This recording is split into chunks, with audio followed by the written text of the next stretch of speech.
Bueno, pues tenemos una mesa de lujo de profesionales que trabajan en los servicios de mediación o de familias reconstituidas de la UNAD, de la Unión de Asociaciones Familiares, y también, por supuesto, con Alicia Garrido, que es nuestra investigadora de cabecera, colaboradora y además directora durante 2 años de los cursos de verano de la Unión de Asociaciones Familiares, o sea que hemos tenido mucha relación. Estamos muy contentas porque, bueno, esta es nuestra primera jornada sobre familia reconstituida, hemos aprendido mucho con el profesor Pereira y ahora vamos a seguir profundizando en este modelo familiar. En primer lugar, voy a unas cuestiones que tienen que ver con la logística, y es que si hay alguien que antes de que acabe la mesa tiene que marcharse, hay una hoja de evaluación que es importantísima para nosotros porque sobre todo la parte de aportaciones. Tenemos la suerte de tener en esta jornada técnica a un público como vosotras, mayoritariamente, que es muy experto y que yo creo que puede evaluar muy bien la jornada, tanto positiva como negativamente, pero sobre todo aportar sobre nuevas jornadas que queramos que se vayan a ir desarrollando en las futuras convocatorias. Y también hay un hashtag que es Actualidad Reconstituidas, que ahí también podéis ir dejando vuestras opiniones en las redes, sobre todo pues en Twitter. Bueno, pues una vez dicho esto, voy a pasar a presentar a Alicia Garrido Luque, que es doctora en Sociología, es investigadora y profesora titular de Psicología Social de la Universidad Complutense de Madrid. Justo me decía en el descanso dónde está ahora todo el movimiento político en estos momentos. Bueno, ahora y siempre, ¿no? En Somosaguas, parte, pero sobre todo. Las principales líneas de investigación de Alicia son mujeres en el trabajo no remunerado y la salud, también los estereotipos de género y trabajo, que vemos que tiene que ver mucho también con las familias reconstituidas, y con numerosas publicaciones que ha tenido en estos 2 ámbitos.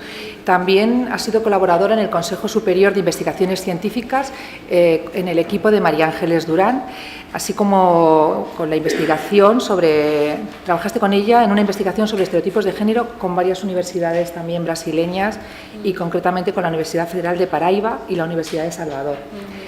Además, ha realizado investigaciones específicas en el campo de las familias en colaboración con nosotros, con UNAD. En el año 2011 le encargamos el primer estudio de investigación de las familias reconstituidas, un estudio que fue cualitativo, que ahora nos va a contar, y en el 2013 la segunda investigación, que ya fue un estudio cuantitativo, que hizo un trabajo extraordinario, entrevistando sobre todo alumnos y alumnas de muchísimos institutos para saber un poco qué pensaban ellos, el testimonio de vivir en una familia reconstituida, ¿no? Y bueno, pues yo creo que con esta presentación lo que estamos deseando es que nos cuentes todas esas investigaciones que llevaste a cabo y cuáles son los resultados. Muy bien. Bueno, pues nada, lo primero agradecer nuevamente una vez más a UNAD por esta invitación, que me da la oportunidad de volver a encontrarme con ellas.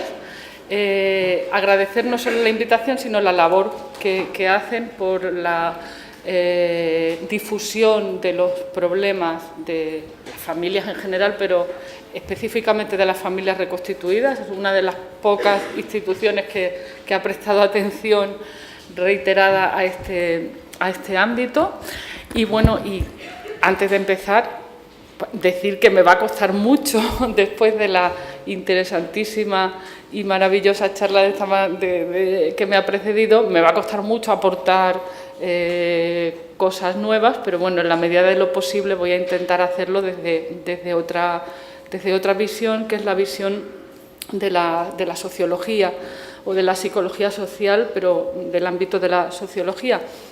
Cuando estaba escuchando tanto a Roberto Pereira como a las personas que han intervenido, pues se han puesto de manifiesto muchísimos de los conflictos que tanto en el primer estudio que hicimos como en el segundo se pusieron también de relieve, ya se han visto.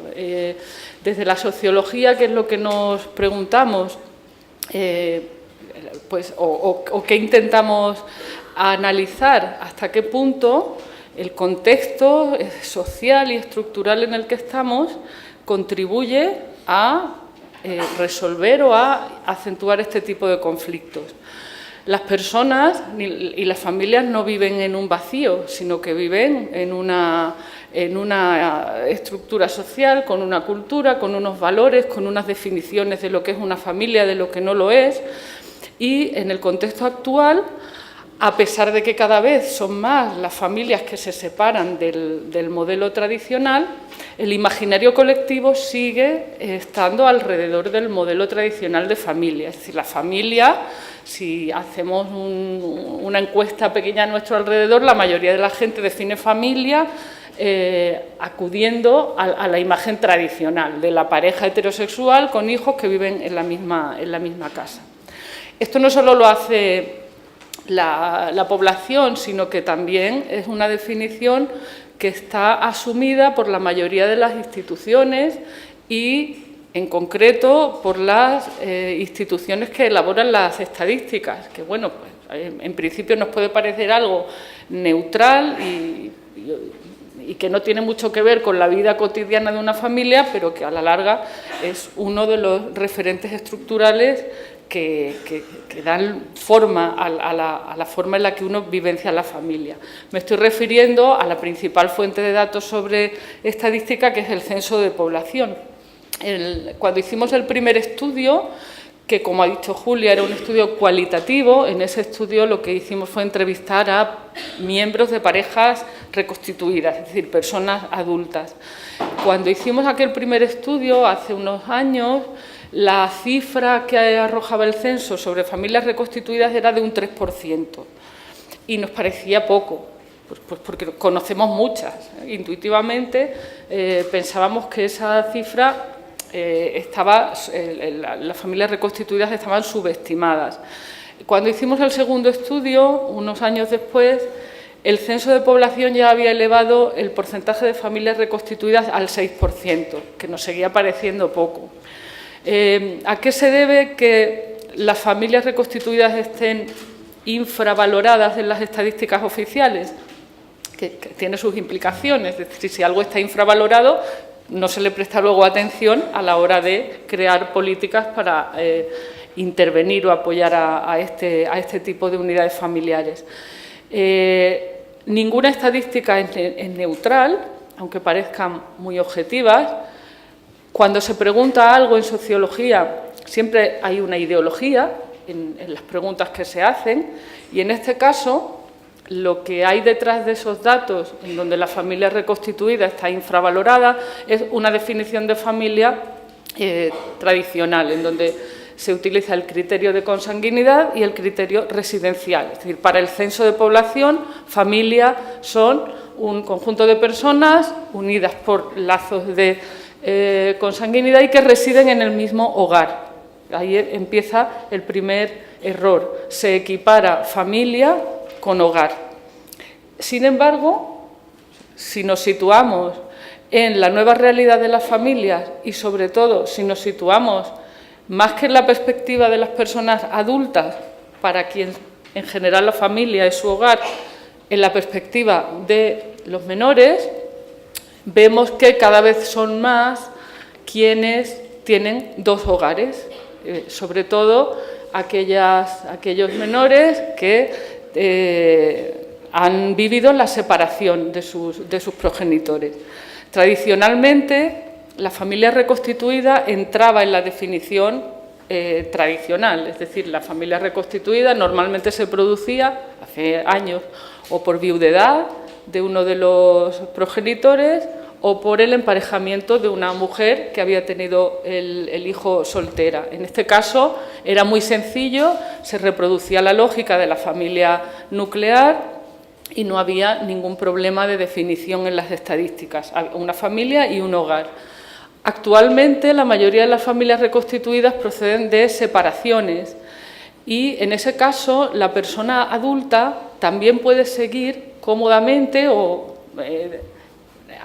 automáticamente o intuitivamente identificando familia con su hogar. Sin embargo, para la persona, para el hijo o la hija de la pareja separada, su familia a partir de ese momento empieza a estar constituida por dos hogares. Es decir, no se trata de que ha cambiado, de que ha salido el padre o ha salido la madre del hogar, sino que a partir de ese momento el hogar se duplica y la familia se convierte en una constelación de hogares, que lógicamente tendrían que estar comunicados. Si no lo están, empiezan parte de los problemas. Ya esta mañana se ha hecho referencia a la tendencia que tenemos a querer que se corten los lazos con el hogar anterior, cuando dentro de la familia hay menores que siguen estando a caballo entre los dos. Todo esto nos llevó a plantear en el segundo estudio, un estudio desde la perspectiva de los menores, donde pudiéramos intentar estimar cuántos menores están en esta, digamos, tienen la experiencia de haber vivido en una familia reconstituida y qué experiencias tienen. Y lo que hicimos en este segundo estudio, en donde entrevistamos a 3.200 adolescentes en institutos públicos de la Comunidad de Madrid, lo que hicimos fue preguntarles por sus dos hogares, es decir, se les preguntaba por la composición de su primer hogar, del hogar en el que residían la mayor parte del tiempo, pero luego también se les preguntaba si tenían otro hogar al que acudieran habitualmente, bien porque fuera el hogar de los padres o por otras realidades. En ese caso, no sé si se ve bien, cuando se tienen en cuenta los dos hogares, es decir, cuando se tiene en cuenta una realidad que es que hay muchos menores, en nuestro estudio eran casi un 20% de menores que no tienen un hogar, que tienen dos. O sea, su familia es una familia constituida por dos hogares. En el momento en que se tiene en cuenta la composición de ambos, la fisonomía de las familias cambia radicalmente, ya no es tan sencilla como la que nos arroja el censo. El círculo que tenemos más cerca de mí, a mi izquierda, pero a su derecha, sería la constitución del primer hogar, lo que nos cuenta el censo. La mayoría de las familias son un 73%, que es la parte que está en azul, son las familias nucleares. Casi un 30% de adolescentes entrevistados no viven en una familia nuclear, es decir, que es una cifra que ya empieza a mostrarnos una realidad mucho más compleja. La mayoría de los chavales siguen viviendo en una familia nuclear, pero un 30% ya es una cifra como para que empecemos a pensar en que la realidad de las familias está cambiando y que esto tiene que afectar también a las dinámicas internas de las familias.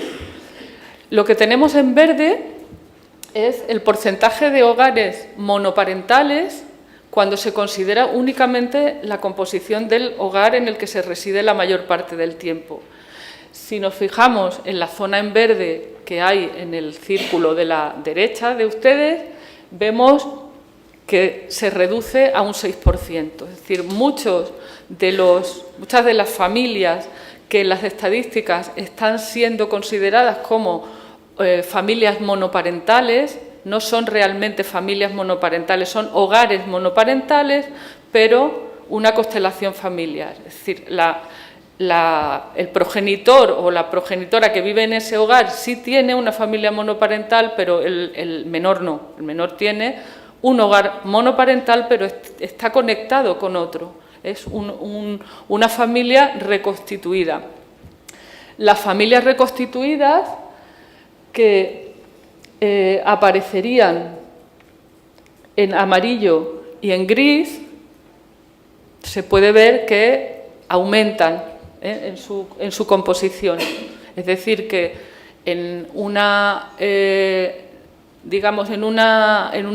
descripción estadística, usando como único dato el hogar en el que se vive la mayor parte del tiempo, nos presenta una imagen incompleta y, sobre todo, contribuye a invisibilizar la realidad de las familias reconstituidas.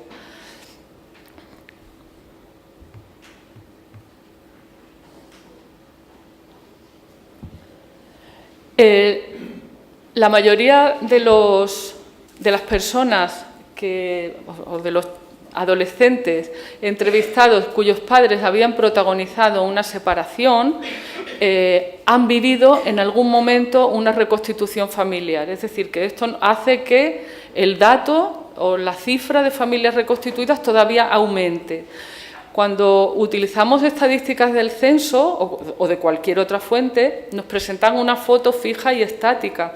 Sin embargo, las reconstituciones familiares son un proceso dinámico, es decir, una persona puede ahora vivir en un hogar monoparental, pero haber vivido hace un año en una familia reconstituida o vivir dentro de un año. Es decir, las familias reconstituidas también se rompen y, por tanto, el número de adolescentes, en este caso, que tienen experiencias de reconstitución familiar está por encima del 19%, es decir, llega incluso casi al 30%. La mayoría de los casos en los que los padres están divorciados han vivido en algún momento o viven actualmente una reconstitución familiar. Es decir, que estamos ante una realidad que afecta a muchas más personas de las que las estadísticas oficiales nos cuentan.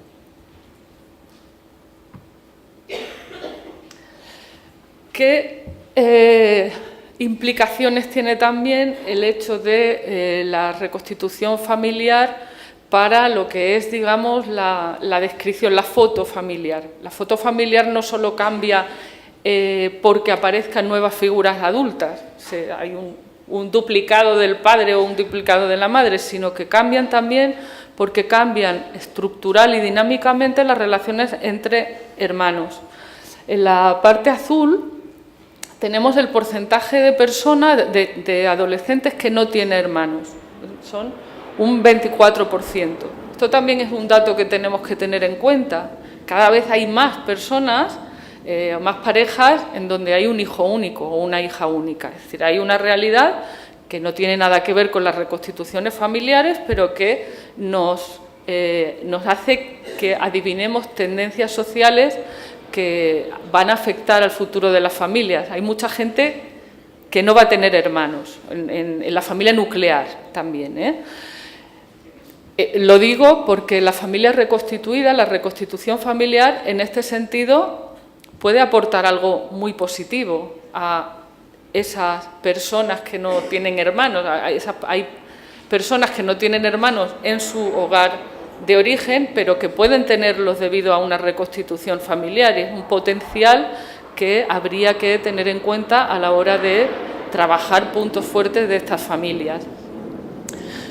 Junto a ese porcentaje de personas que no tienen hermanos, pues cada vez aumenta más la cantidad de niños y niñas que tienen hermanos que no viven en la misma casa, que van a una casa donde no viven pero allí tienen hermanos, que conviven con hermanastros pero no con su hermano, que tienen hermanastros, hermanos de padre y hermanos de madre viviendo en la misma casa. Es decir, estructuralmente son familias mucho más complejas y las tendencias, cuando se tienen en cuenta los dos hogares en los que viven las personas, las tendencias, o sea, los datos nos indican que hay tendencias sociales que son imparables y que hay que considerar a la hora de comprender la realidad de estas familias.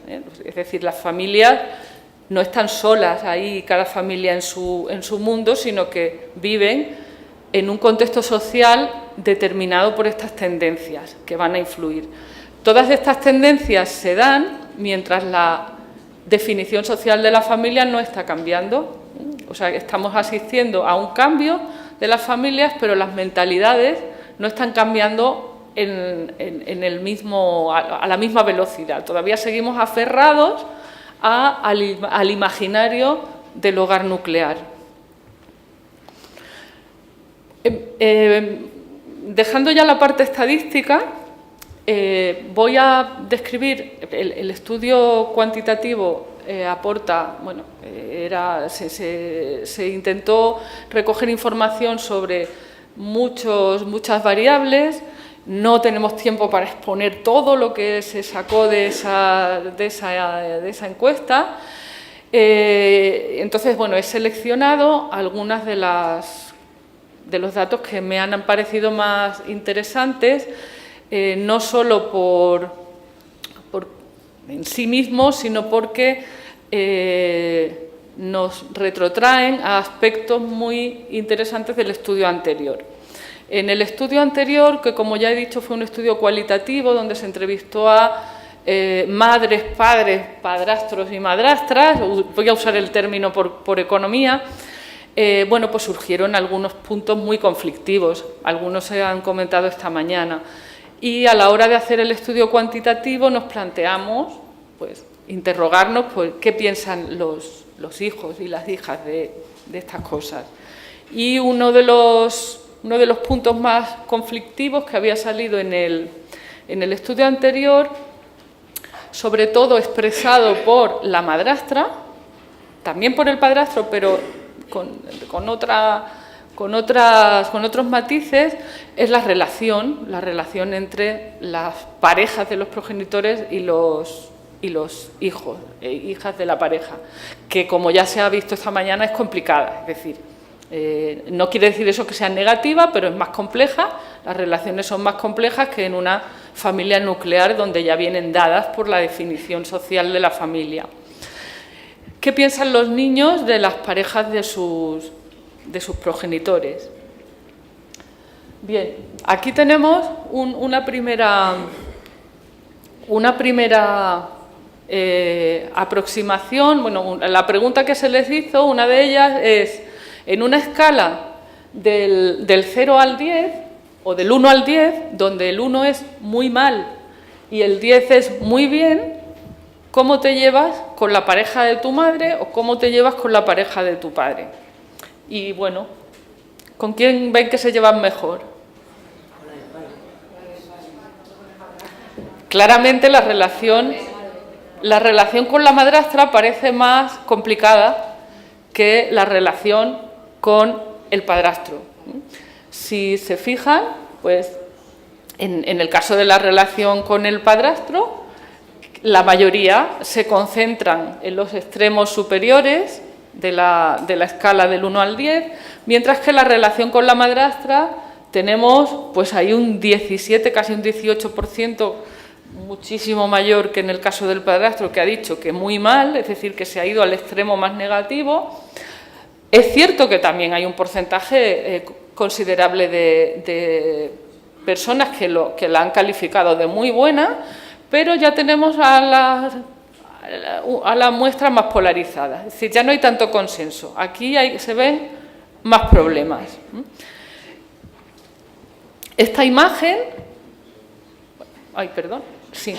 esta imagen se ve reforzada por las puntuaciones medias en la escala, mientras que al padrastro se le pone un poquito más de un 7, es decir, el padrastro tenía un notable en la relación, la madrastra aprueba, un 6 con un aprobado alto también, pero porque, bueno, pues porque hay personas que se llevan muy bien y tienen una relación muy buena, pero también hay un sector importante que tiene una relación complicada. Otra de las preguntas que se les hizo a los adolescentes a los que se les aplicó el cuestionario fue con qué comparaban la relación que tenían con su padrastro y con su madrastra, a qué se parecía de las posibles relaciones conocidas. Una posibilidad es decirles que eran como si fuera su padre o su madre. Otra respuesta es como si fuera un tío o una tía, o sea, es decir, un familiar. Otra respuesta que se les ofreció es como si fuera un amigo o una amiga. Otra respuesta fue tengo poca relación, y se dejó una posibilidad de respuesta abierta, donde fueron los propios chavales los que decían qué tipo de relación tenían. En este caso, bueno, vemos también la diferencia, que puede ser por muchos motivos, es decir, que luego hay que analizar, porque hay que interpretar por qué pasa esto.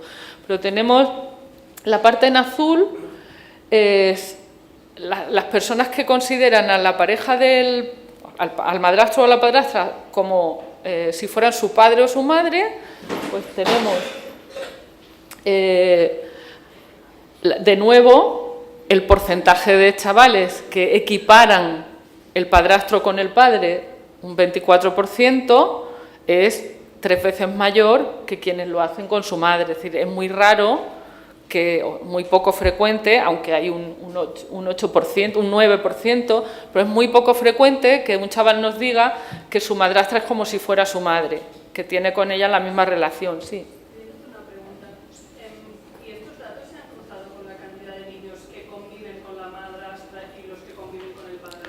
En este cruce no, pero sí, es uno de los cruces que hay que hacer, claro. Claro. Claro, por supuesto. Sí, sí, buena observación, sí, hay que hacerlo, claro.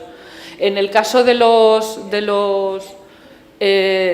chavales que equiparan la figura del padrastro a la del padre, lo más probable, aunque hay que cruzarlo, lo más probable es que sean familias reconstituidas de un solo hogar.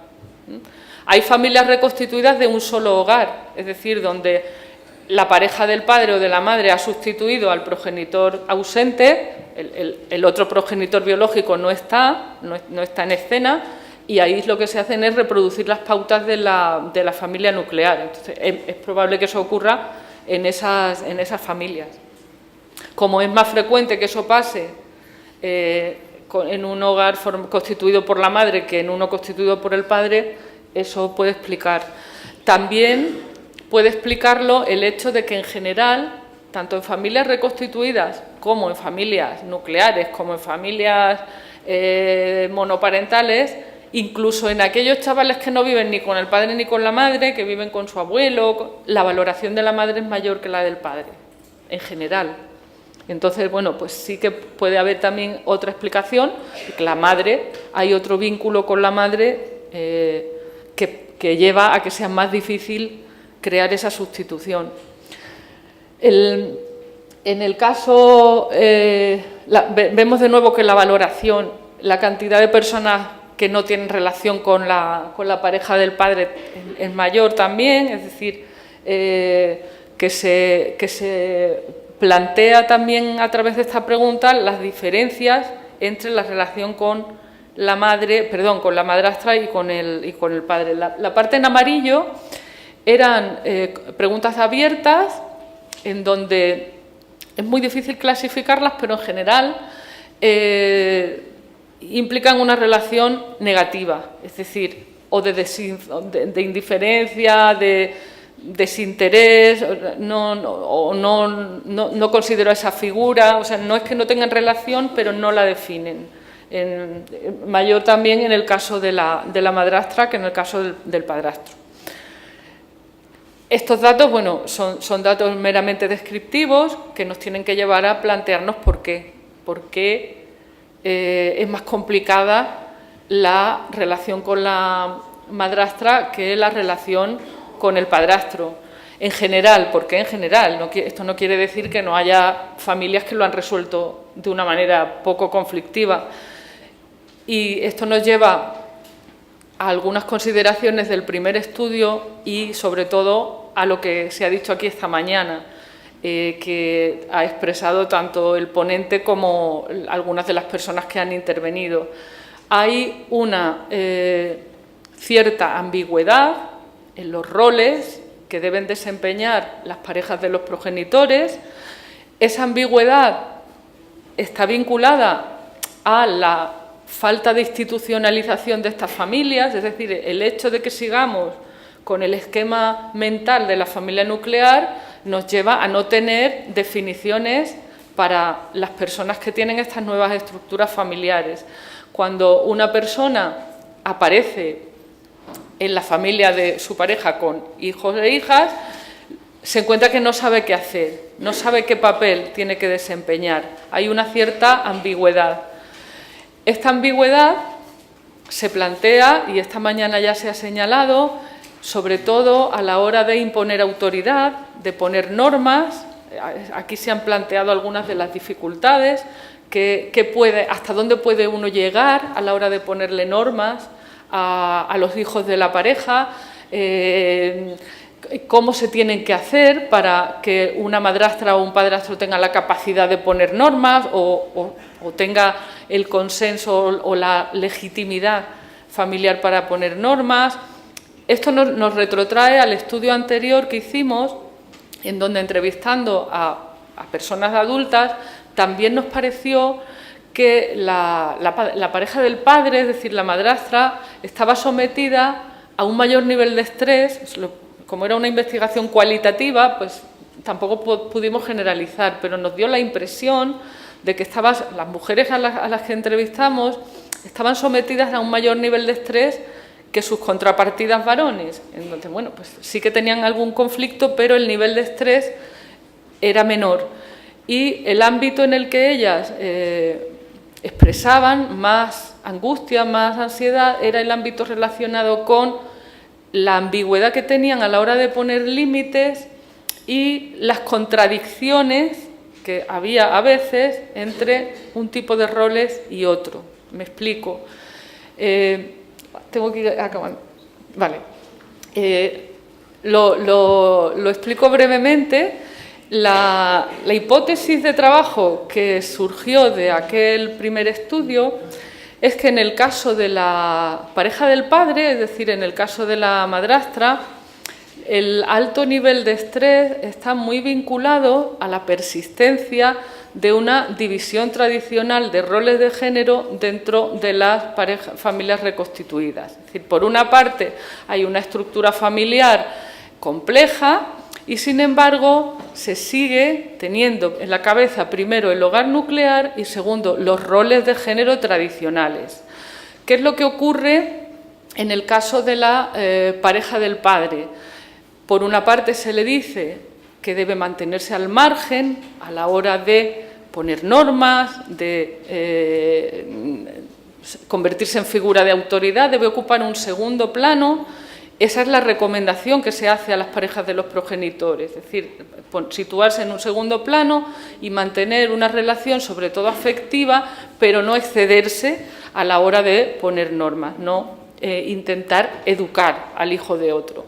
Sin embargo, en el caso de la pareja del padre, aparte de eso, se le está pidiendo que sigan desempeñando el papel tradicional en lo que se refiere al trabajo no remunerado. Es decir, dentro del contexto de la familia reconstituida, la pareja del padre se encuentra con que tiene que hacer la limpieza de la casa, tiene que planchar la ropa de los niños, tiene que hacer la comida, pero no puede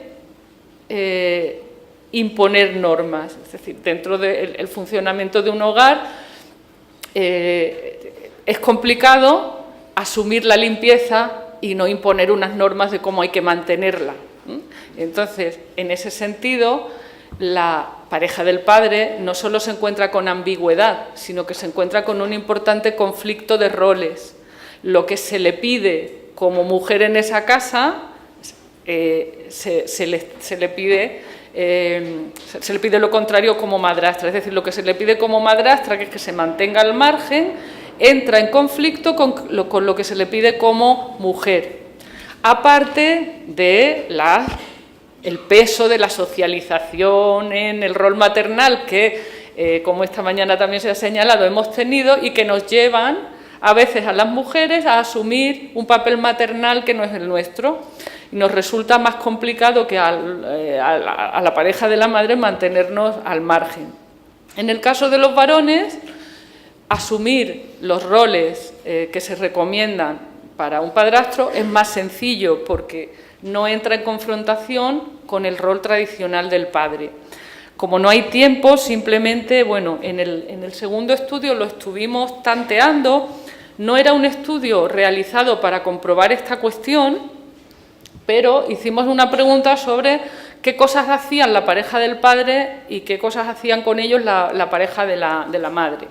Y bueno, pues los datos que sacamos, que insisto, son superficiales porque el estudio no estaba hecho para analizar los roles de género, pero sí que nos llevan a intuir que hay una mayor complejidad en cuanto a estructura, hay una mayor complejidad en cuanto a relaciones, pero sigue habiendo un reparto de roles de género tradicional en muchas familias, no en todas.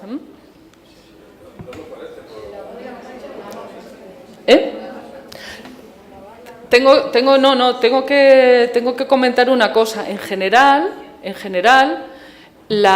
los datos de la encuesta que hicimos indican que, en general, la mayoría de las familias organizan bien y que las parejas de los progenitores se mantienen en un segundo plano. Sin embargo, si nos fijamos en algunos porcentajes, sobre todo, bueno, pues en el lavado planchado de ropa, el porcentaje de personas que nunca lo hace disminuye, o sea, es mucho mayor en el caso del padrastro que en el caso de la madrastra.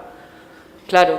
Y a viceversa, el ocio, ¿no? Y en las actividades de ocio hay una mayor participación del padrastro que de la madrastra. Es decir, hay una pauta. Lo que pasa que insisto en que el estudio no estaba hecho para eso. Luego hay que diferenciar, en este caso hay que diferenciar, porque aquí están todos unidos, toda la muestra, hay que diferenciar entre quienes conviven y quienes no conviven.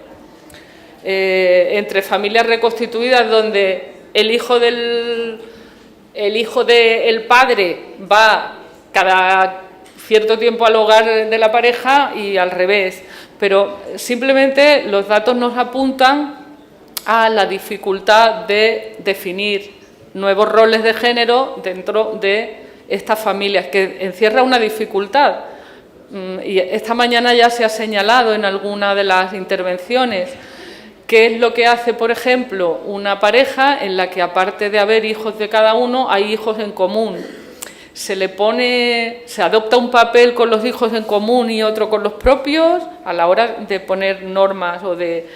Son digamos, complejidades que aparecen dentro del entramado de la familia reconstituida y que tropiezan con una mentalidad y una definición de roles de género tradicional, que, cuidado, no quiero decir que todas las familias, de hecho hay familias donde la relación es buena, pero sería importante indagar hasta qué punto en aquellos casos en los que se ve un alto nivel de conflictividad no hay también una definición muy tradicional de los roles de género, y la pareja del padre se siente en una situación de una importante no solo ambigüedad, sino conflicto de roles. Y tanto una cosa como la otra son de las más importantes fuentes de estrés laboral y no laboral.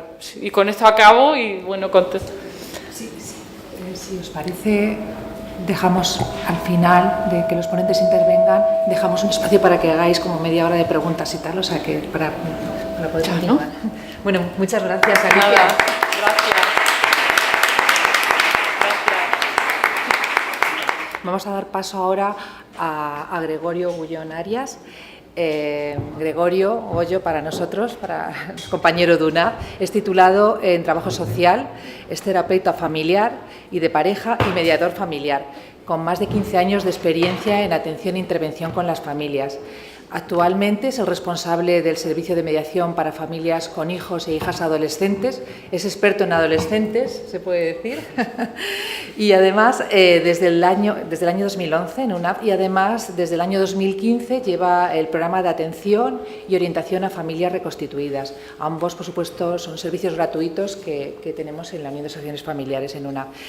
También Goyo ha colaborado como tutor de alumnado en prácticas del Magíster en Gestión y Transformación de Conflictos de Mediación en la Universidad Complutense de Madrid y del especialista en mediación familiar del Colegio de Trabajadores Sociales, además de participar como ponente en jornadas, congresos de trabajo social e incluso también de violencia intrafamiliar. Bueno, es experto en todo el tema que tiene que ver con las familias y sus hijos e hijas.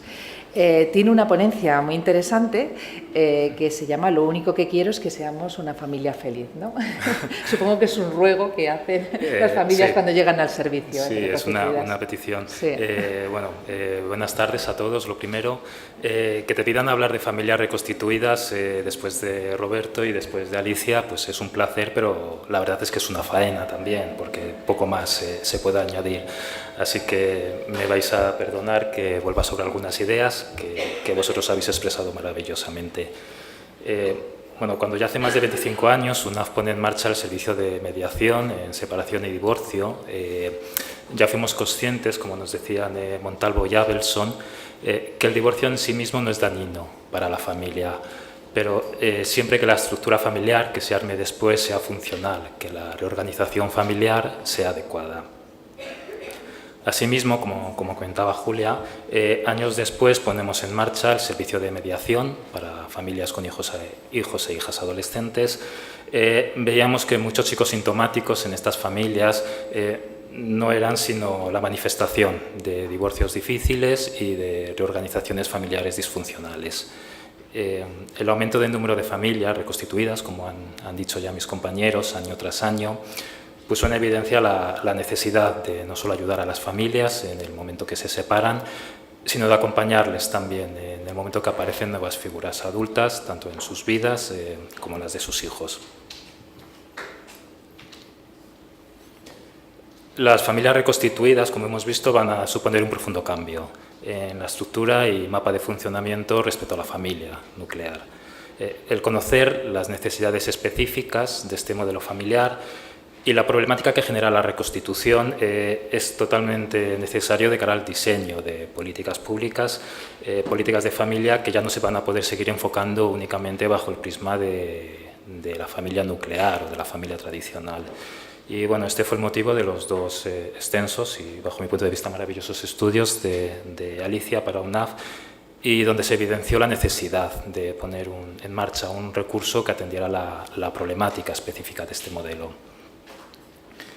Era importante tener en cuenta, como dice Roberto Pereira, que para que el tratamiento de la familia reconstituida no fracase, es importante saber que no estamos ante una familia convencional cuyas mayores dificultades no vienen ni de atascos en el ciclo vital ni del conflicto intergeneracional, sino que vienen del propio modelo. Bueno, y va a ser, por tanto, necesario un abordaje desde la terapia familiar, así que de este modo, en el año 2015, parece que fue ayer, pero ya han pasado dos años y pico, ponemos en marcha el servicio de atención a familias reconstituidas de UNAV. Bueno, como veis aquí, es un servicio gratuito, las familias pueden acceder directamente, y en la actualidad estamos subvencionados por el Ministerio de Sanidad y Políticas Sociales. Bueno, las dos grandes fuentes de problemas de las familias reconstituidas, según Norberto Barbagelata, serían, por un lado, los problemas de género y, por otro lado, los problemas del deseo, en concreto del deseo de querer rehacer una familia tradicional. Bueno, como decíamos antes, el divorcio en sí mismo no es dañino para la familia siempre que la estructura familiar que se arme después sea funcional. Pero sobre cómo debe ser la organización de estas familias es cuando nos vamos a chocar con los roles de género que están establecidos por la familia nuclear y por la sociedad. No me voy a parar aquí porque creo que ya lo ha explicado muy bien Alicia, lo que se espera de los hombres y de las mujeres. Bueno, lo tenéis aquí en la diapositiva. Como apuntaba antes también Roberto, algo que debemos tener siempre en la cabeza en nuestra intervención con las familias, especialmente con las familias reconstituidas, es el concepto de lealtades invisibles. La lealtad al padre o a la madre, tenga o no tenga relación con el niño, esté vivo, esté muerto, es una figura que siempre va a estar ahí para su hijo, bien sea para amarlo, para odiarlo, para idealizarlo, para echarle de menos, pero siempre va a estar ahí y va a reaparecer con muchísima fuerza cuando alguien intente sustituirlo. En definitiva, no se puede ocupar un lugar que ya está ocupado. Y vamos al segundo foco de problemas de la familia reconstituida, que es el deseo de formar de nuevo una familia nuclear, como ya sabéis, papá, mamá y los niños. Y bueno, todos los que estamos aquí sabemos que el mero intento de hacerlo lleva implícito el fracaso, sea a medio o a largo plazo. Existe la creencia, también lo hemos hablado hoy, heredada del modelo de familia nuclear, del modelo de familia tradicional, de que el matrimonio o la vida en pareja es una estructura de vida que va a ser necesaria para la felicidad y que una ruptura, una separación, es simplemente debido a una mala elección de pareja, cuando sabemos que no es así de sencillo. Y esta visión nos lleva a pensar que lo dañado sería subsanable simplemente reparando la estructura, sustituyendo un poco la pieza defectuosa y tratando o teniendo entonces de nuevo la oportunidad de ser felices una vez reconstruida la familia nuclear original.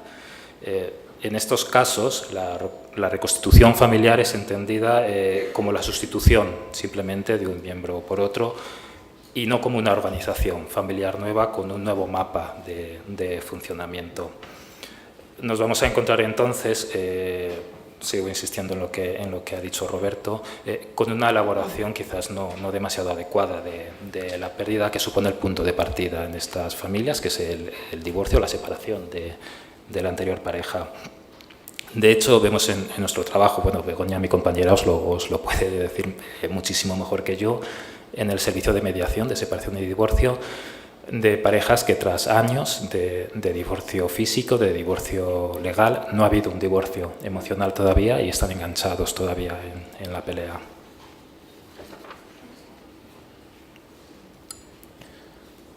Bueno, vamos a ver un caso para entender mejor un poquito esto. Es un caso que estamos atendiendo en nuestro servicio. Apenas llevamos unas sesiones con ellos, pero bueno, yo creo que es muy representativa de lo que solemos ver en el servicio. Bueno, como comprenderéis, son nombres y muchos datos ficticios. Eduardo y Mónica son una pareja que iniciaron su relación hace poco más de un año. Ambos vienen de sendos matrimonios fallidos y se habían divorciado los dos muy poco tiempo antes de conocerse. Y en este caso los tiempos nos dan muchas pistas de lo que nos vamos a encontrar. Ya que si ha habido muy poquito tiempo tras la separación, aparte de que no ha habido un tiempo suficiente para elaborar el duelo por la separación, también nos suele hablar de una necesidad de querer seguir funcionando como una familia nuclear. Bueno, Mónica tiene un hijo adolescente que se llama Alfonso y Alfonso reside desde hace unos meses con Toñi, la abuela materna, después de una disputa familiar debido al enfrentamiento entre el padrastro y el hijastro, entre Alfonso y Eduardo. Y la demanda que nos hacen cuando vienen a nuestro servicio es un poco la de recibir ayuda de cara a la vuelta de Alfonso a casa. Refieren que ya antes de la aparición de Eduardo la relación entre Mónica y su hijo era muy conflictiva. Eduardo dice que Alfonso era un tirano con su madre, que ésta nunca había puesto ningún tipo de límite y bueno, lo que nos solemos encontrar. Aquí es importante tener en cuenta el contexto monomarental que formaban Mónica y su hijo, no solo Mónica y su hijo, también Mónica con su propia madre, con un padre ausente la mayoría del tiempo y la fusión que ello generó.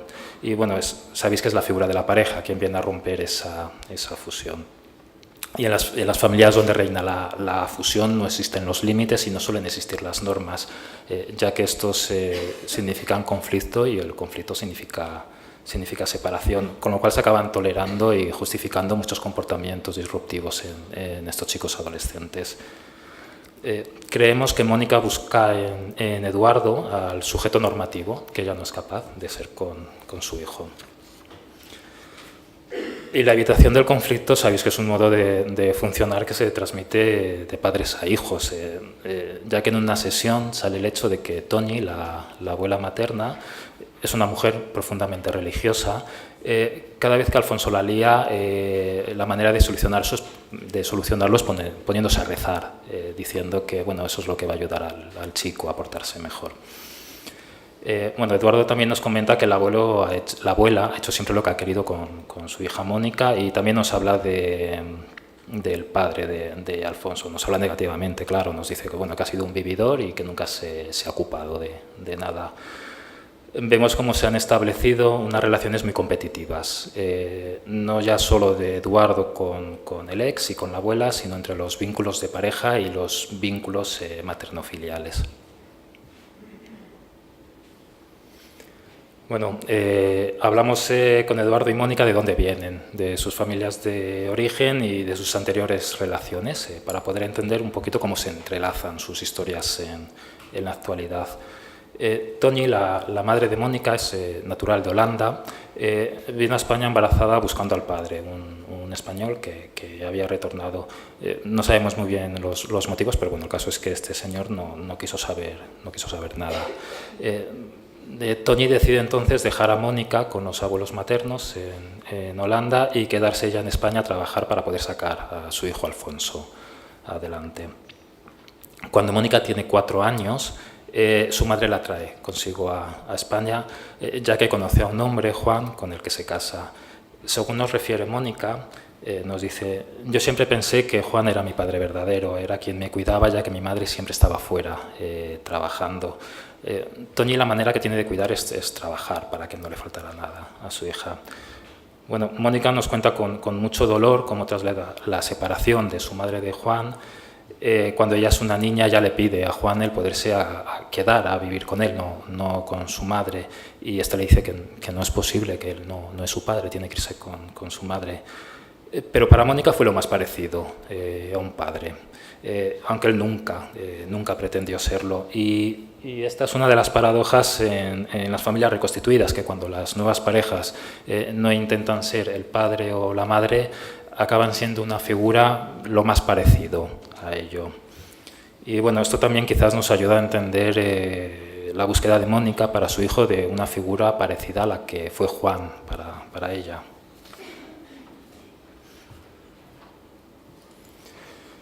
Mónica nos cuenta que conoce al padre de Alfonso muy joven y dice bueno, que se queda embarazada en un intento de retenerle y también como una manera de salir de casa de su madre. Me vuelve a la cabeza un poco la fusión que había ahí. No obstante, su pareja, la pareja de Mónica, el padre de Alfonso, se convierte en un padre y en un marido ausente que apenas convive con ellos unos días al mes. Y bueno, es importante ver cómo la historia se repite y nosotros pensamos que es necesario hablar del padre que nunca conoció Mónica, algo a lo que su madre siempre se ha negado debido al dolor que le genera. La relación de Mónica con su ex, con el padre de Alfonso, también fue muy ambigua. Nos refiere que él le propuso separarse en muchas ocasiones, pero que ella siempre se negó. Y de hecho la ambigüedad seguía tras la ruptura, ya que él continuaba viniendo a casa 2 o 3 días al mes, su ropa estaba ahí, había fotos de él por toda la casa, y es esta ambigüedad también lo que vemos que dificulta mucho la elaboración del duelo por parte de Mónica y por parte de Alfonso, de la separación. Bueno, sobre ello Eduardo nos comenta, nos dice, bueno, entiendo que haya fotos del padre en la habitación del niño, lo que no entiendo es que haya fotos de los dos, incluso abrazados por toda la casa. Respecto al deseo de tener una familia nuclear, sustituyendo al padre por Eduardo y seguir funcionando igual, lo vemos en lo que nos dice Mónica. Nos dice, yo le pedí a Eduardo que quisiera a mi hija, a mi hijo, como si fuese suya, y yo le prometí hacer lo mismo con sus hijos. Nos dice, creía que iba a ser un padre ejemplar para Alfonso, me hubiera gustado que Eduardo hubiera ocupado su lugar, ya que este no estuvo nunca. No me esperaba el rechazo de Alfonso. Bueno, vemos el intento de sustitución y el surgimiento de las lealtades invisibles hacia ello.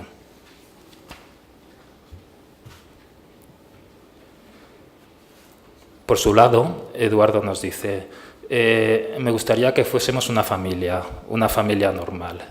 ¿Qué pensáis que se refiere cuando habla de una familia normal?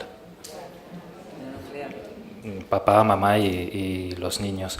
También dice, a Mónica le cuesta educar al niño, necesita mi ayuda.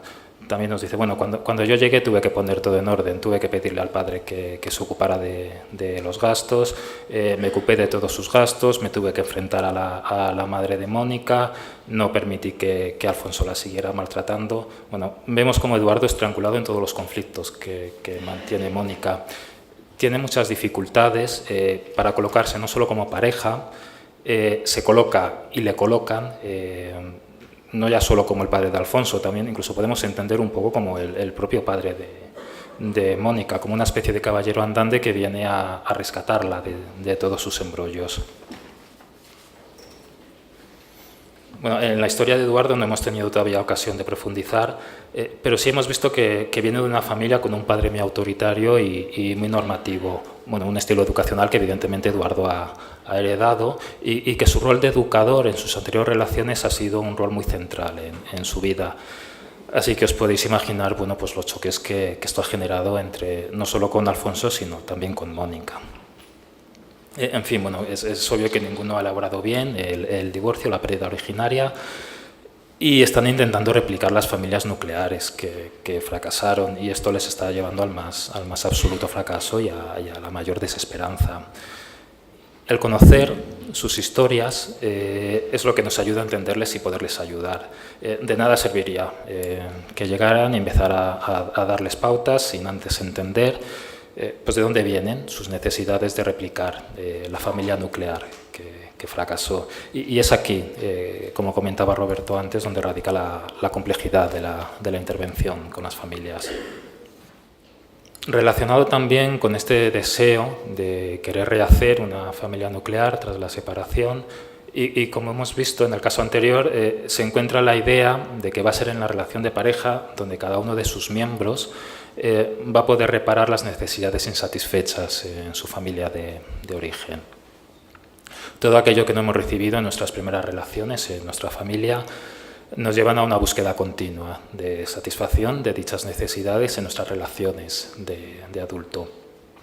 No obstante, sabéis que nuestras parejas o aquellas otras relaciones más o menos significativas, como pueden ser nuestros hijos, nuestros amigos, nunca van a poder satisfacer estas expectativas que depositamos en ellos, lo primero porque ni les corresponden y porque son excesivas a todas luces.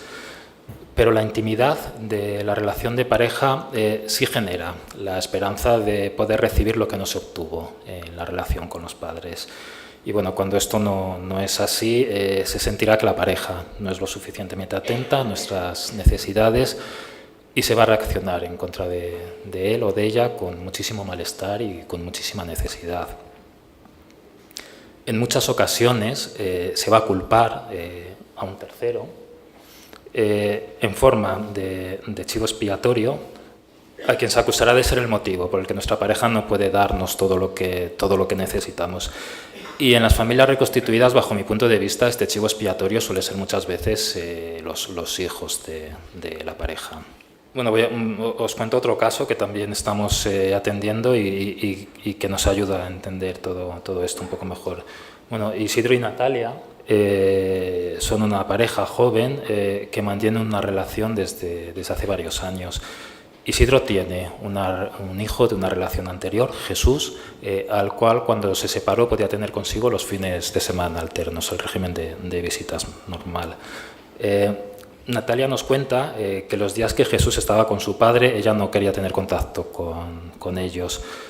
Nos dice, yo nunca quise saber nada del niño. Cuando venía el niño, yo sentía que desaparecía de la vida de Isidro. No teniendo contacto con Isidro y con su hijo esos días, quizás Natalia preservaba un poco la ilusión de poder tener una familia nuclear.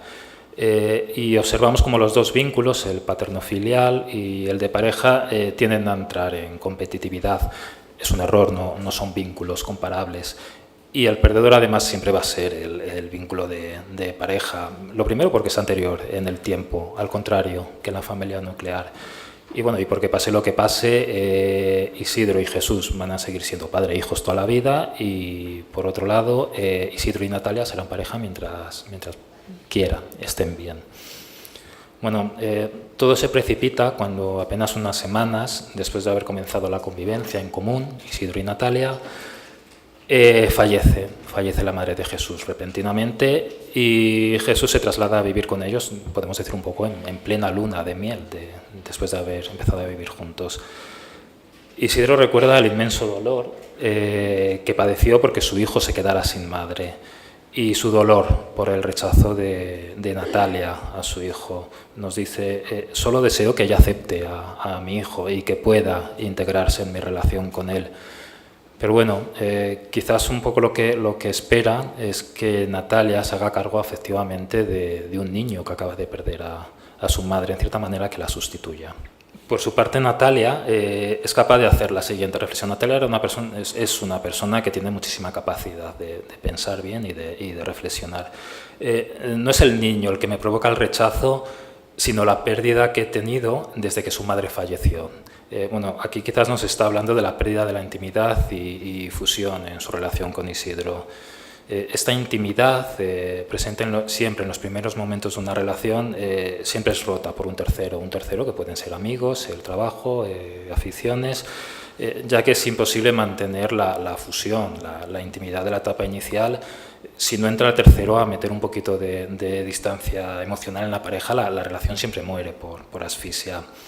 No obstante, Natalia culpaba a este tercero, que en este caso es Jesús, de que Isidro no le pudiera seguir dando todo lo que ella necesitaba, pero en realidad ninguna pareja le podía dar a Natalia lo que ella necesitaba, como le había pasado en anteriores relaciones de pareja.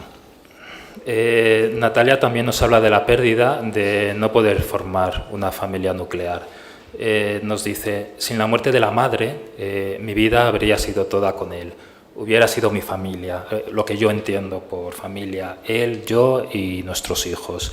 Perdí mi pareja y mi proyecto de vida y tengo un sentimiento de incomprensión y de culpa absoluta.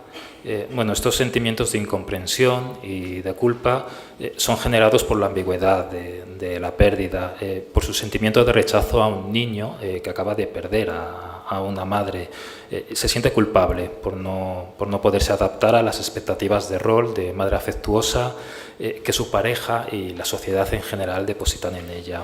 Y bueno, sabéis que la pérdida ambigua, al no ser validada como tal, es más difícil de elaborar y genera casos como el de Natalia, pues duelos que acaban estando congelados durante muchísimo tiempo.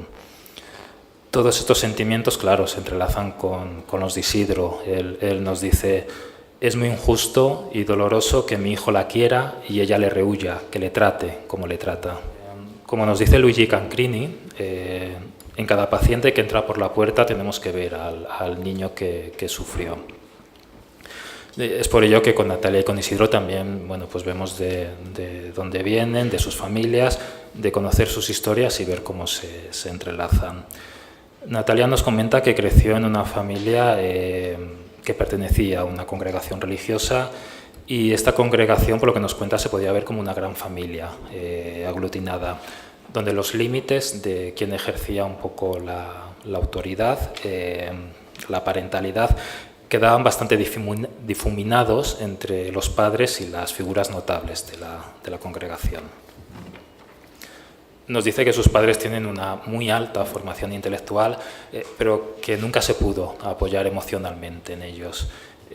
Cuando manifestaba un malestar, la respuesta que recibía por parte de su madre especialmente eran las consignas religiosas de la congregación. De hecho, Natalia lo que nos dice es: mi madre no me escuchaba, simplemente me daba catequesis. Bueno, vemos como con Natalia como su individualidad fue invisibilizada y cómo recibía continuos mensajes de desconfirmación. Cuando llega la adolescencia, Natalia decide abandonar la congregación. Entonces es rechazada y es expulsada de la familia. Bueno, como veis, la historia de Natalia ha generado muchísima necesidad de confirmación y de aceptación que Isidro no va a poder satisfacer nunca. Natalia tiene que entender que solo en su familia de origen va a poder satisfacer estas necesidades y solo entonces va a poder empezar a dar sentido a sus relaciones actuales y a sus relaciones pasadas. De hecho, nos dice: siempre me engancho mucho a todas mis parejas. Si las cosas van mal con Isidro, siento que toda mi vida va mal y entro en barrena, deposita demasiado en él. También podemos hacer una lectura de su relación desde la teoría del apego, viendo cómo ha habido una transmisión de un apego inseguro e evitativo. Nos dice: me siento tan dañada en la relación que soy incapaz de acercarme a él, pero si él no viene me derrumbo y le ataco. Y bueno, tampoco hay tiempo para describir la historia de Isidro. Muy resumidamente podemos decir que su historia generó que buscara una pareja que tuviera una mirada muy positiva sobre él, diferente a como había sido mirado en anteriores relaciones. Y bueno, claro, el malestar de los dos al no recibir del otro lo que esperan hace que caigan en un pozo de incomprensión y de desesperanza absoluta. Como decía antes también Roberto, ya avisé de que iba a volver sobre muchas ideas de él. Nos encontramos con la paradoja que, pese a que pocas pérdidas son tan dolorosas como la ruptura de pareja, superior, como vimos, a la muerte, Lo volvemos a intentar las veces que sea necesario, y una de las causas, como hemos visto, es la necesidad de reparación de experiencias relacionales insatisfactorias del pasado, y no podemos olvidar que la relación de pareja es la mayor fuente de confirmación del ser humano. Y es por ello que la intervención en familias reconstituidas, nuestra intervención con familias reconstituidas, pone especialmente el foco en la pareja, ya que entendemos que para que la familia reconstituida funcione, tiene que funcionar la pareja. Y es el vínculo más vulnerable porque tiene muchísimos enemigos. Siempre hay mucha gente metiendo mucho ruido en la relación. Están los ex, que muchas veces meten mucho ruido, están los hijastros, que también meten mucho ruido, a veces incluso la familia. Y bueno, finalizo ya. Desde UNAV creemos que son necesarias políticas públicas que promuevan servicios de atención a las familias que tengan en cuenta la diversidad de los nuevos modelos, como hemos visto con las familias reconstituidas, ya que lo que estas familias necesitan es que los profesionales les acompañemos en estos momentos de cambio, y sobre todo que los hijos, los menores, se puedan seguir apoyando en sus padres en todo momento cuando sucede todo este maregnum de cambios, ya que yo creo que lo tenemos todos claro, los mejores terapeutas son los padres y nunca les vamos a poder sustituir. Y bueno, esto es algo que en UNAV sabemos muy bien, así que intentaremos seguir trabajando en ello, nada más. Muchas gracias.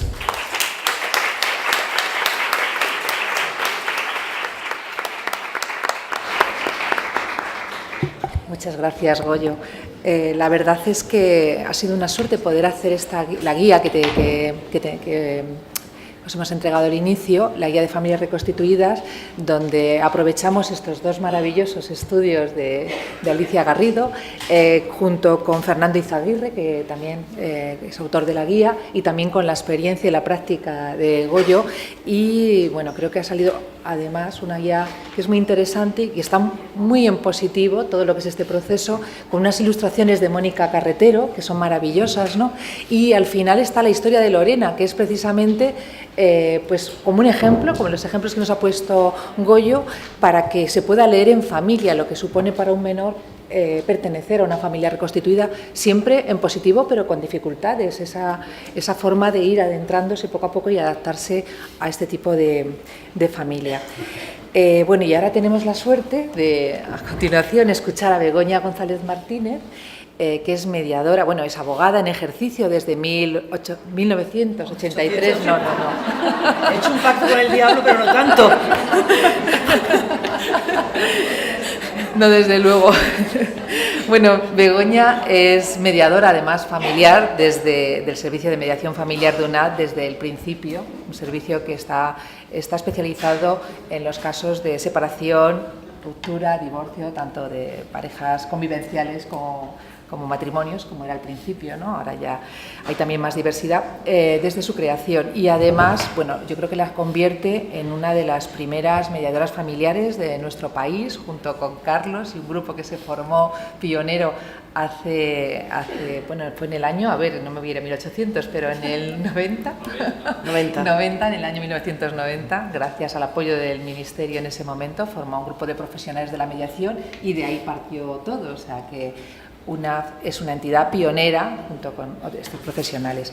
Bueno, también hay que decir que Begoña es formadora de nuestro curso de mediación familiar de UNAV, que vamos ya por la 16 o 17 edición este año, y también este curso se ha hecho en colaboración con otras instituciones como es el Instituto Europeo de Práctica Jurídica, la Escuela Juris, y también con el Centro de Estudios del Menor del Ministerio de Asuntos Sociales de la Consejería de Sanidad y Servicios Sociales de la Comunidad de Madrid, también en el Colegio de Psicólogos de Madrid y en la Universidad Pontificia de Salamanca.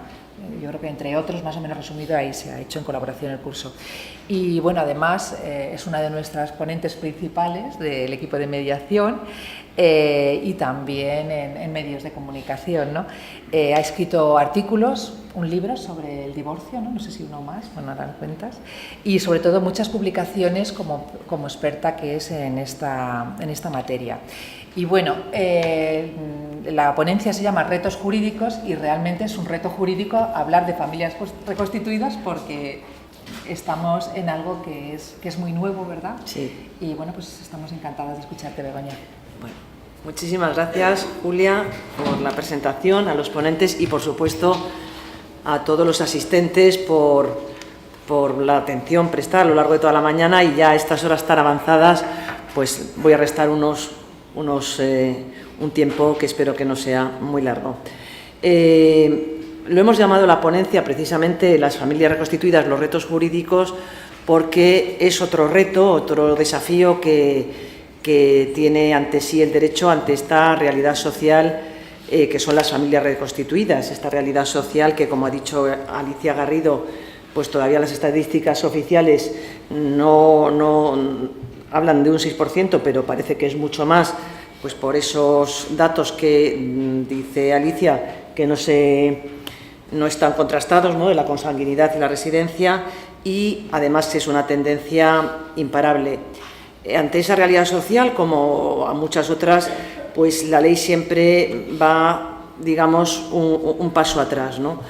En este caso, en el caso de las familias reconstituidas, también porque es muy nuevo, ¿no? Antes las familias reconstituidas, como ha dicho Roberto Pereira y los ponentes, se refería exclusivamente a los supuestos de fallecimiento. Cuando digo antes, pues no hablamos de hace tantísimos años, pero desde luego, gracias al aumento de la esperanza de vida y, por otra parte, al aumento de los divorcios, pues las familias reconstituidas están formadas no por cuando uno de los progenitores biológicos ha fallecido, sino precisamente cuando viven todavía y están en concurrencia, pues con parejas de los nuevos progenitores, con toda la complejidad de nuevas parejas, hijos o no comunes, hijos del otro o hijos de los dos.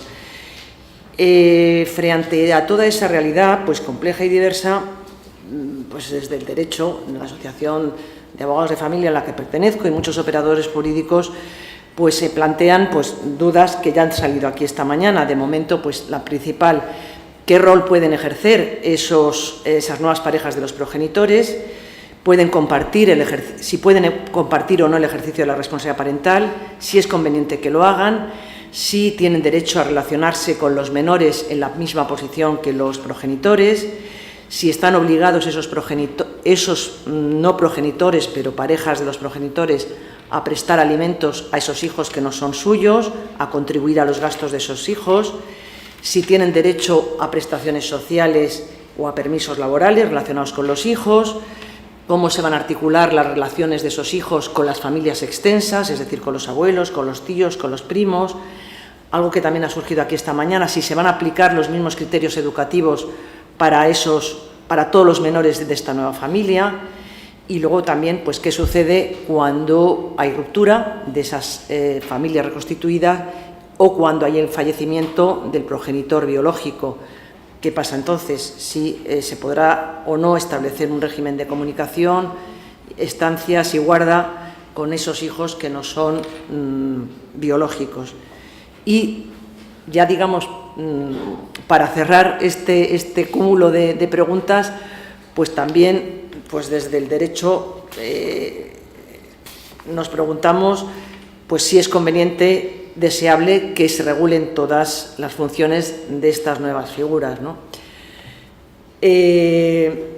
Digamos que, por empezar por lo general, digamos, hay dos grandes tendencias. Una que es a favor de que haya una regulación, aunque sea mínima, porque así, digamos, porque la realidad social lo exige, esas familias reconstituidas existen y van a ser, y la tendencia es imparable, porque pues para los que venimos del mundo de derecho, la aplicación de la ley nos da, bueno, yo creo que en general a todo el mundo, ¿no?, da una seguridad jurídica, una cobertura, se conocen con claridad cuáles son los derechos y los deberes y, desde luego, para esos hijos la presencia de otros adultos que cuidan de ellos y que los protegen, pues es también una fuente de seguridad afectiva y, desde luego, económica. En los que, digamos, se posicionan en contra de regular esa situación es, pues, también mucho de lo que ha salido aquí esta mañana. Las familias reconstituidas no es la familia nuclear, padre, madre, hijos, sino que son muy diversas, son muy complejas, y, por tanto, cualquier intento de unificar, de regularizar, pues digamos que no va a dar respuesta a toda esa complejidad de esas familias reconstituidas. Luego, al parecer, hay estadísticas que dicen que esas familias o estas segundas relaciones o estas familias reconstituidas son más frágiles, es decir, se rompen con más facilidad que las primeras familias. Por tanto, merece o no la pena o es conveniente hacer una regulación cuando no sabemos si van a durar mucho o no. Y luego también hay otro punto en contra, que es la relación con esos hijos de esa pareja no viene como consecuencia del vínculo biológico, sino que viene de la relación personal con la otra pareja. Por tanto, si esa relación personal con el padre o la madre de esos hijos acaba, se va a querer prolongar la relación con esos hijos. Entonces, pues hay gente que dice no hay que regular, y esos, en general, yo creo que los expertos lo que dicen es respetar la libertad de las familias, pero quizás es conveniente establecer una regulación mínima. Y sí que lo hay, bueno, concretamente en 2 comunidades autónomas que ahora me voy a referir, y en una ley que ahora también me voy a referir. Todo esto no quiere decir que las familias reconstituidas estén desprotegidas. De momento tenemos a la Constitución, que dice el artículo 14 que todos los hijos son iguales frente a la ley, y también el artículo 39 que dice que los poderes públicos tienen que proteger a la familia sin especificar qué tipo de familia es. O sea, no en ningún sitio está definido lo que es una familia. Por tanto, esa ambigüedad permite que esas familias reconstituidas también estén protegidas. Luego hay leyes estatales que se refieren, que no hay una definición explícita de familias, que hablan en general de familias, como puede ser la conciliación de la vida familiar y laboral, o la Ley de Protección del Desempleo, o el Estatuto de los Trabajadores, que también dice que tendrá derecho a permisos de trabajo, a excedencia y a reducción de jornada cuando se tenga a cargo parientes hasta el 2º grado de consanguinidad o afinidad. Dentro de la afinidad entrarían estos hijos no biológicos, ¿no? Y lo que sí que, por ejemplo, la única ley a nivel general de carácter social da una definición explícita de familia y la equipara, a familia constituida, y la equipara con la familia tradicional, es la de protección a las familias numerosas, que dice que a estos efectos ¿qué se entiende por familia numerosa?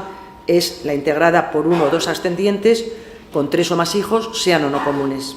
Entonces, ahí están, digamos, perfectamente equiparados. Luego está la ley llamada la Ley de los Abuelos, que es la del 42-2003, donde dice que los hijos tienen derecho a relacionarse, que los hijos tienen derecho a relacionarse con los abuelos, parientes y otros allegados. Parece, aunque tampoco está claro la que es definición de allegados, dentro de allegados estarían desde luego las parejas de los progenitores. Ahí hay muchos expertos que dicen que en esa ley pues que se perdió una oportunidad muy importante de regular de alguna manera esa regulación mínima, de establecer pues las funciones o las facultades de esas parejas de los progenitores, porque se centra específicamente, aunque se hace esa mención, abuelos, parientes y allegados, luego se centra específicamente en la función de los abuelos.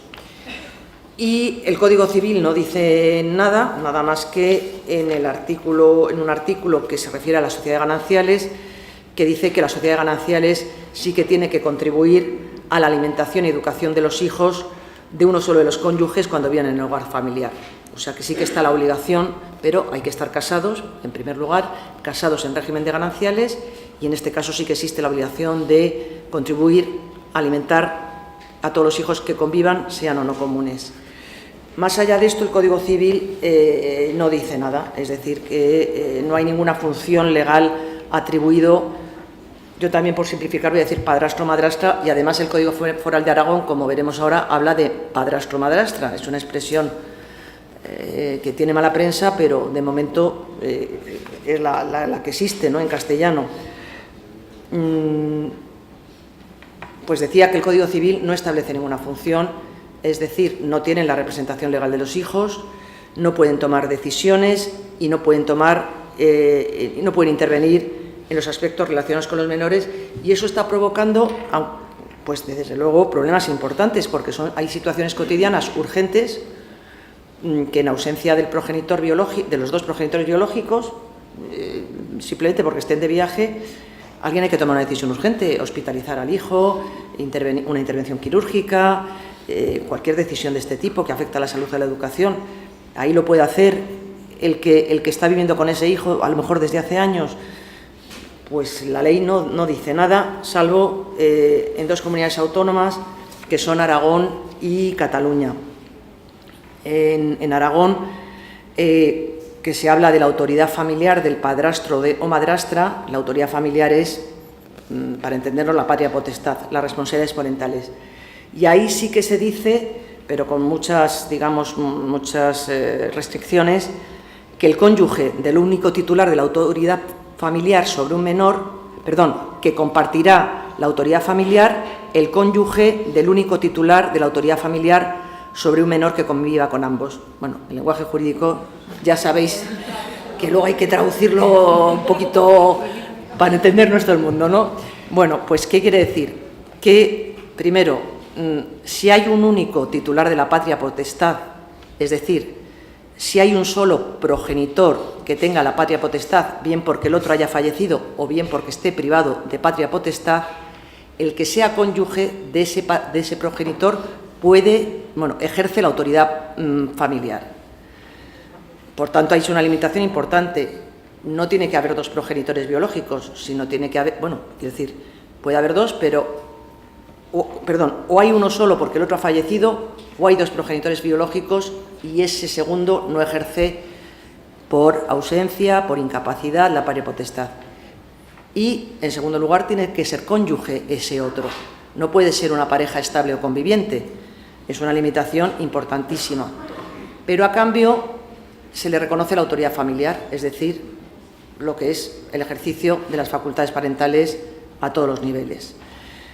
Y luego está Cataluña, la querida Cataluña, y una situación ahora mismo muy difícil, que reconoce también en el Código Civil de Cataluña que la familia es heterogénea, que la familia, eso lo dice en la exposición de motivos, hay mucho tipo de familias, y habla también específicamente de las familias reconstituidas.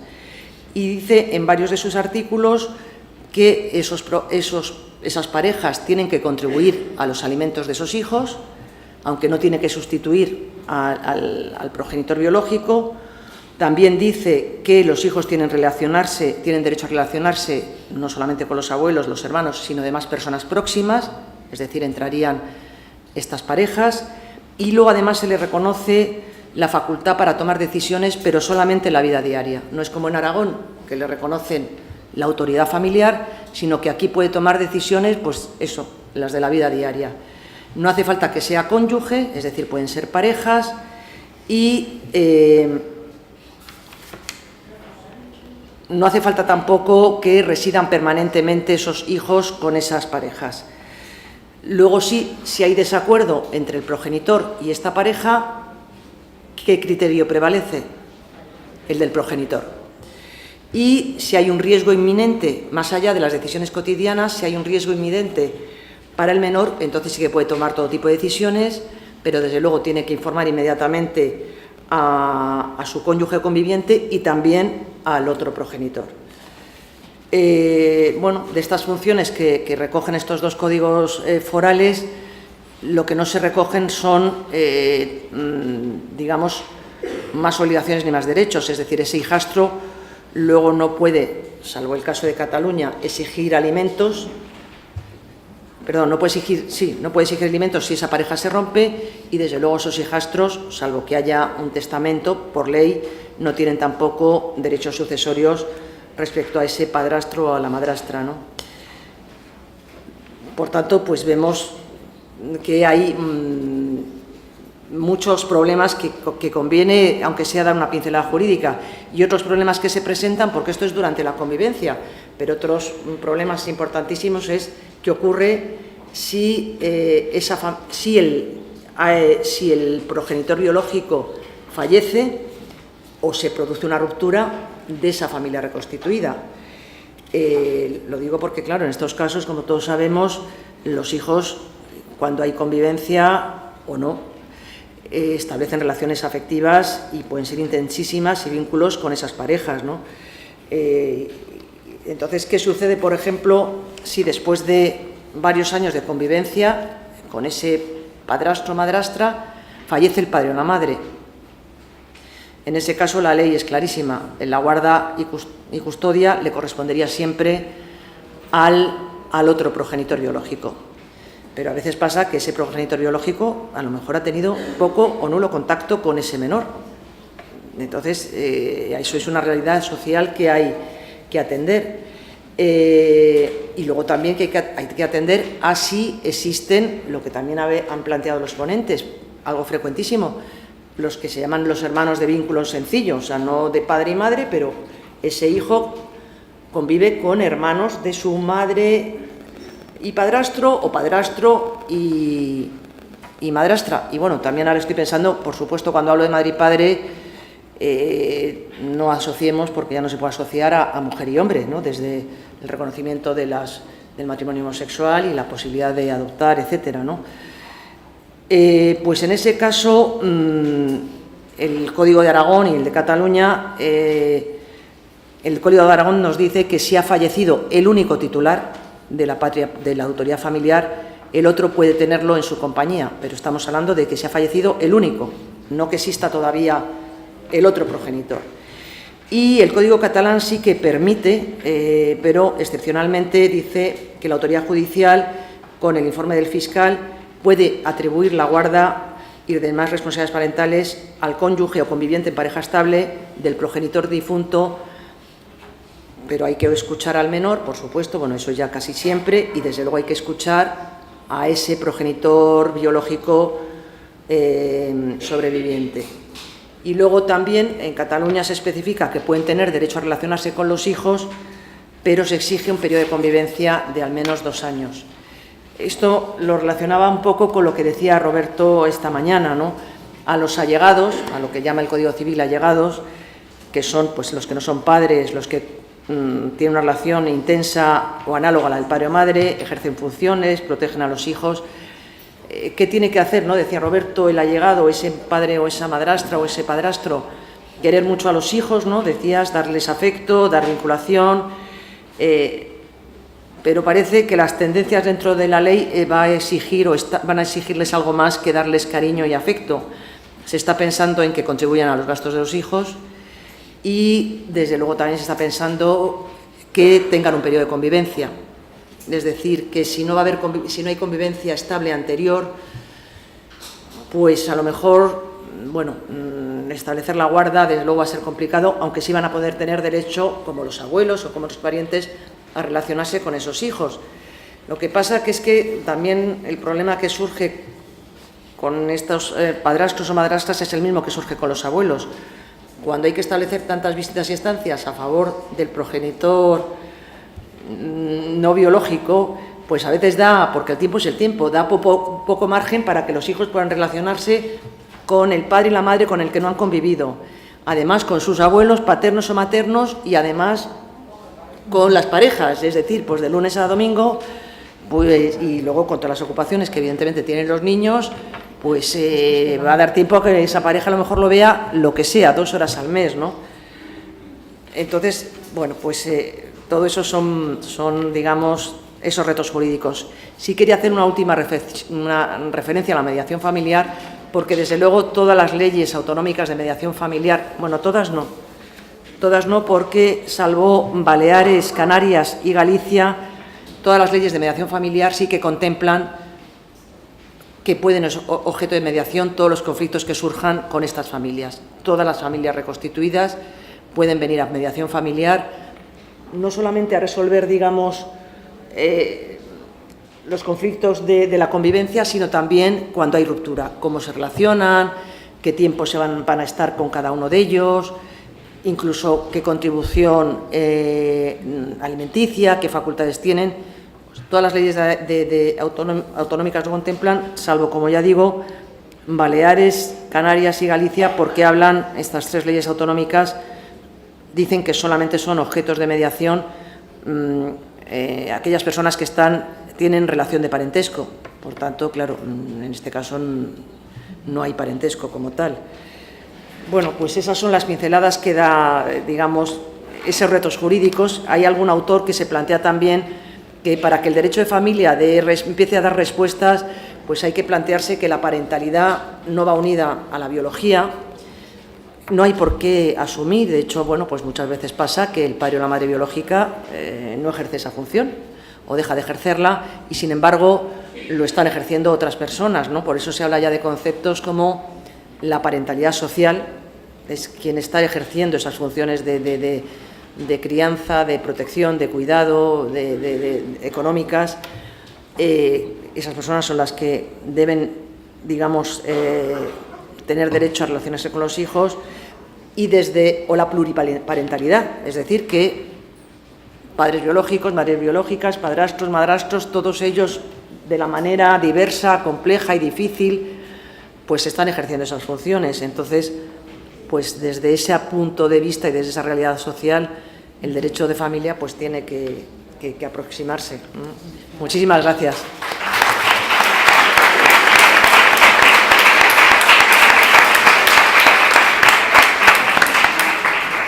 Muchísimas gracias, Begoña.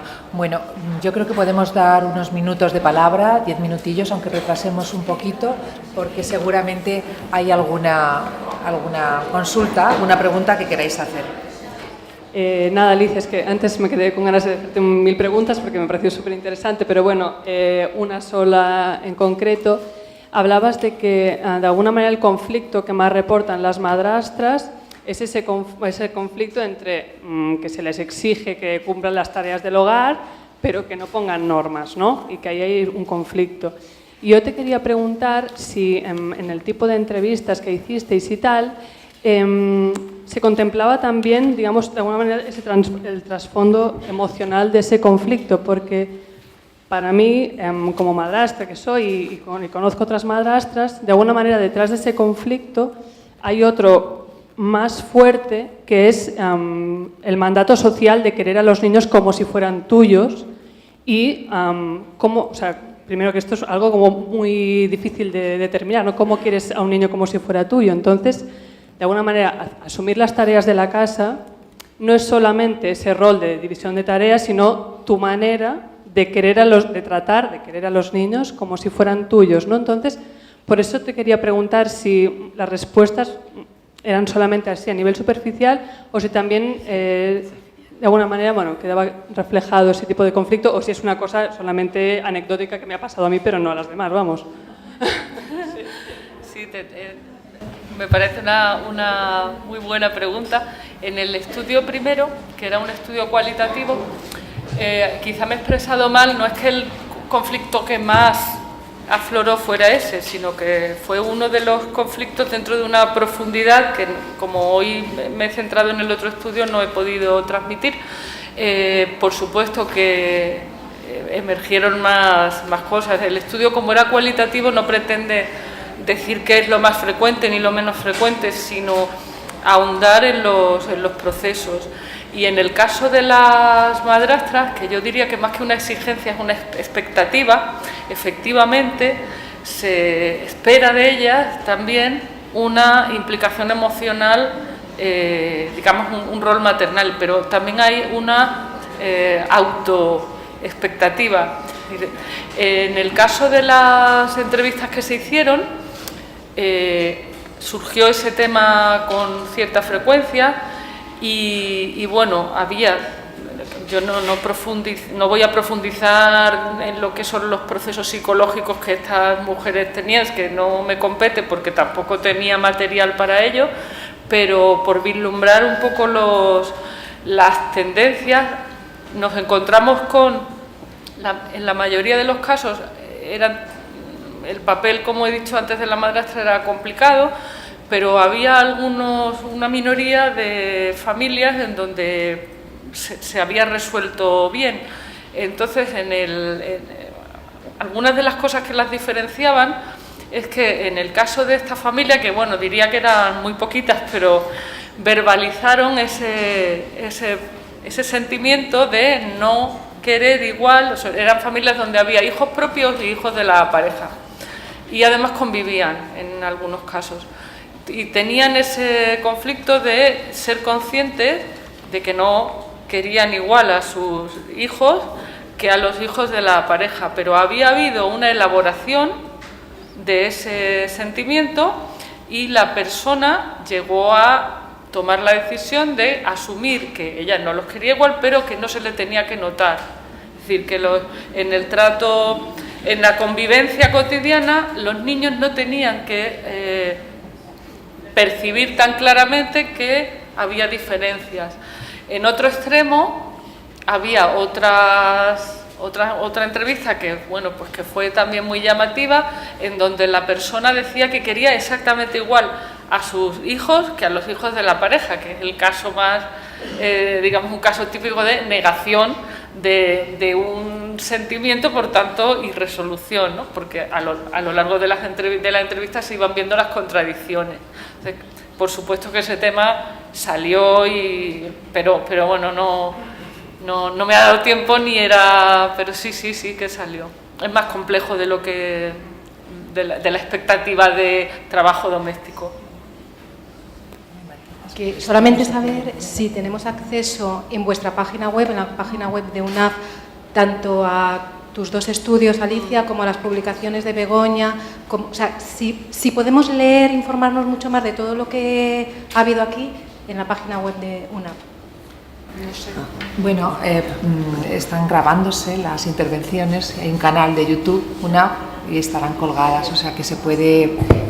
¿Eso me oye? Sí.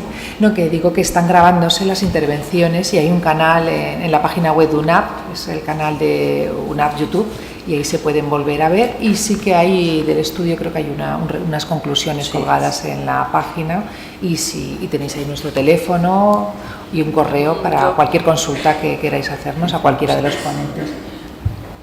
Yo me comprometo también a colgar el texto. Bueno, pues lo tengo que dar un poco de forma escrita, pero vamos, en las próximas semanas también lo colgaré en la página, para que lo podáis tener. Añadir que tenemos un blog de familias reconstituidas, redes sociales, donde se va colgando muchísima información. Bueno, pues daros las gracias. Creo que hemos tenido una estupenda mesa multidisciplinar donde hemos intentado, ver todas las aristas del problema o de este tipo de familia, como es desde la intervención social, con los casos prácticos que nos ha contado Goyo, que es muy interesante, esa experiencia de 2 años de servicio de familias reconstituidas, también los aspectos psicológicos y sociológicos, que siempre es un gusto tenerte, Alicia, porque creo que vamos ahí como entrando en unos detalles que son siempre muy interesantes con la experiencia que ya hemos ido adquiriendo en este modelo familiar. Y por supuesto, gracias Begoña por este reto legal, que creo que se ha cumplido todas las expectativas y que seguiremos trabajando, ¿no? Claro que sí. Para poder ir informando a los profesionales que estéis interesados en trabajar con la intervención de este tipo de familias. Pues nada, muchas gracias y gracias a vosotros.